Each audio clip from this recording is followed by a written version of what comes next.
I will say this about Greenland.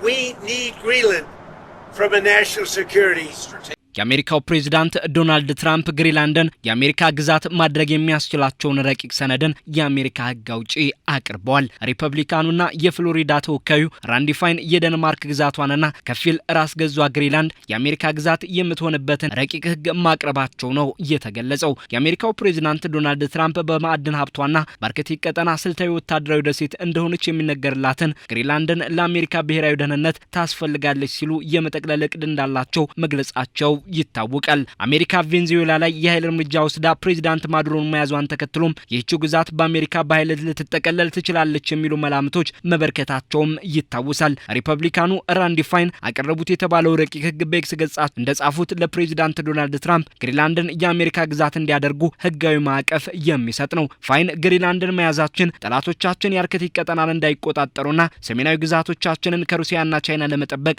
የሚያስችለን ነው ብለዋል። ሪፐብሊካኑ ያቀረቡት ረቂቅ ሕግ ለፕሬዝዳንት ትራምፕ ግሪንላንድን ለመጠቅለል ከደንማርክ እንዲደራደሩ አሊያም የአሜሪካ ግዛት እንዲያደርጓት የሚፈቅድ ነው። ግሪንላንድን የአሜሪካ ግዛት በማድረጉ ረገድ ያሉ ሂደቶችን የትራምፕ አስተዳደር ለኮንግረስ ሪፖርት እንዲያደርግም የሚጠይቅ ነው ተብሏል። ትራምፕ ባሳለፍነው እሁድ ባደረጉት ንግግር ግሪንላንድ በሩሲያና ቻይና ከመያዙ አስቀድሞ አሜሪካ ልትይዛት እንደሚገባ በመግለጽ ደሴቲቱን በተመለከተ የያዙት አቋም ስላለመቀየሩ ጠቁሟል። በሊዝ ግዢ ስለመያዝ ወይም ስለ አጭር ጊዜ መያዝ አይደለም እያወራን ያለነው ያሉት ትራምፕ የምናወራው ግሪንላንድን ስለመጠቅለል ነው ሲሉ አሜሪካ ካልያዘቻት ሩሲያና ቻይና ይወስዷታል በማለት እኔ ፕሬዝዳንት ሆኜ ግን የሚሆን አይደለም ማለትን መርጧል። ከፊል ራስ ገዝ ግዛቷ ግሪንላንድ መሆኑ ደንማርክ የአሜሪካን ደሴቷን የመጠቅለልም ሆነ የመግዛት ፍላጎትን የደንማርክ ሉዓላዊነትን የሚጋፋ ነው በማለት ተቃውመውታል። የአሜሪካ ውጭ ጉዳይ ሚኒስትር ማርኮ ሩቢዮ ከደንማርክና ግሪንላንድ ባለስልጣናት ጋር ተገናኝተው እንደሚመክሩ ይጠበቃል። የደንማርክ ግዛቷና በከፊል ራሷን በራሷ የምታስተዳድረው ግሪንላንድ በአርክቲክ ቀጠና አሜሪካ ሩሲያና ቻይና ለወታደራዊ በላይነት የሚፎካከሩበት ቀጠና ውስጥ ትገኛለች። ራሷን በራሷ ብታስተዳድርም የመከላከያና የውጭ ጉዳይ ፖሊሲዋ በደንማርክ ስር የሚገኝ ደሴትም ናት። ትራምፕ ይህችን ደሴት ለአሜሪካ ወታደራዊና ምጣኔ ሀብታዊ ጥቅም የመጠቅለል ፍላጎታቸውን ጠንከር አድርገው በተደጋጋሚ ባንጸባረቁበት በዚህ ወቅት ሪፐብሊካኑ ደሴቲቷን የአሜሪካ 51ኛ ግዛት የማድረግ ረቂቅ ሕግን አቅርቧል።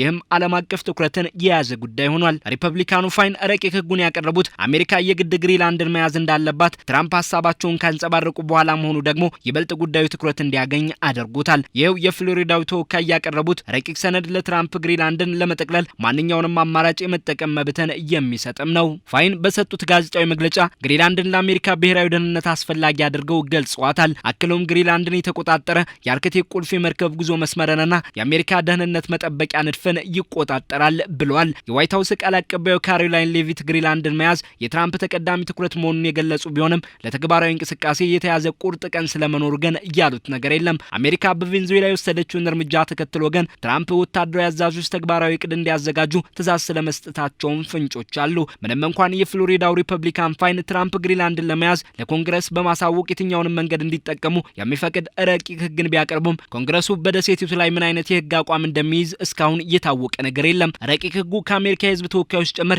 ጥርጣሬ የተጋረጠበት ሆኗል። አንዳንዶች ያልተጠበቀ ውጤት ሊያመጣ የሚችል ነው ሲሉት፣ ሌሎች ደግሞ አሜሪካ የሰሜን አትላንቲክ የጦር ቃል ኪዳን ህብረቱ ኔቶ አባል የሆነችው ደንማርክ ላይ ግሪንላንድን ለመጠቅለል ስትል ጥቃት ብትከፍት የኔቶ ማብቂያ ይሆናል እያሉም ነው። ዴንማርክ የኔቶ አባል ሀገር እንደመሆኗ መጠን ዋሽንግተን ግሪንላንድን የመጠቀም መብት እንዳላት አስታውቃለች። ሆኖም ግሪንላንድን ለአሜሪካ መስጠት የማይታሰብና ሉዓላዊነትን የሚጋፋ ነው ማለቷም ይታወቃል። በአሜሪካ የዴንማርክ ኤምባሲ የደሴቷ ዕጣ ፈንታ በነዋሪዎቿ ድምጽ የሚወሰን ነው ብሏል። በአውሮፓውያኑ 2008 በነበረ ምርጫ አብዛኞቹ የደሴቲቷ ነዋሪዎች በራስ ገዝነት ከዴንማርክ ስር ለመቆየት መወሰናቸው ይታወሳል። አሜሪካ፣ ቻይናና ሩሲያ በአርክቲክ ያላቸውን ወታደራዊ አቋም እያጠናከሩ ናቸው በሚል ወደ ቀጠናው የምታደርገውን እንቅስቃሴ ማስፋቷን ይቃወማሉ።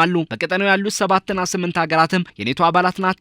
ሩሲያ በበኩሏ የግሪንላንድ ዕጣ ፈንታ በዜጎቿ የሚወሰን ነው ብላ የአሜሪካን እንቅስቃሴ ነቅፋለች። የአሜሪካው ፕሬዝዳንት ትራምፕና የውጭ ጉዳይ ሚኒስትራቸው ማርኮ ሩቢዮ የአርክቲክ ቀጠናን የዓለም ሀያላን የነገ የፉክክር ቀጠና አድርገው ተመልክተውታል። ቻይናና ሩሲያ በቀጠናው ያላቸውን ወታደራዊ አቋም ሲያጠናክሩ አሜሪካ ቀጠናውን ረስተዋለች የሚል አቋም ያላ ቢያስቸግራቸውም ግሪንላንድን መያዟ አስፈላጊ ነው ባይ ሆኗል። ሪፐብሊካኑና የረቂቅ ህጉ አቅራቢ ፋይንም ይህንኑ አቋም ከያዙት መካከል ናቸው። ረቂቅ ህጉ ፕሬዚዳንት ትራምፕ በየትኛውም መንገድ ግሪንላንድን ከጠቀለሉ በኋላ በአሜሪካ ህገ መንግስት ጭምር ደሴቲቱ የአሜሪካ አካል የምትሆንበት ህግ እንዲካተትና ስለ ሂደቱ ለኮንግረስ ፕሬዚዳንቱ ሪፖርት እንዲያደርጉ የሚጠይቅም ነው። የአሜሪካ ዲሞክራትና ሪፐብሊካን ህግ አውጪዎች ባሳለፍነው ሳምንት በፕሬዚዳንት ትራምፕ ግሪንላንድን የተመለከተ ሀሳብ ላይ ሴኔቱ ድምጽ ይሰጥበታል ብለው እንደሚጠብቁ ባሳለፍነው ሳምንት ማሳወቃቸው ይታወሳል። የአሜሪካ ዲሞክራትና ሪፐብሊካን ህግ አውጪዎች ባሳለፍነው ሳምንት በፕሬዚዳንት ትራምፕ ግሪንላንድን የተመለከተ ሀሳብ ላይ ሴኔቱ ድምጽ ይሰጥበታል ብለው እንደሚጠብቁ መግለጻቸው ይታወሳል። ራንዲ ፋይን ለትራምፕ ግሪንላንድን ለመጠቅለል ማንኛውንም መንገድ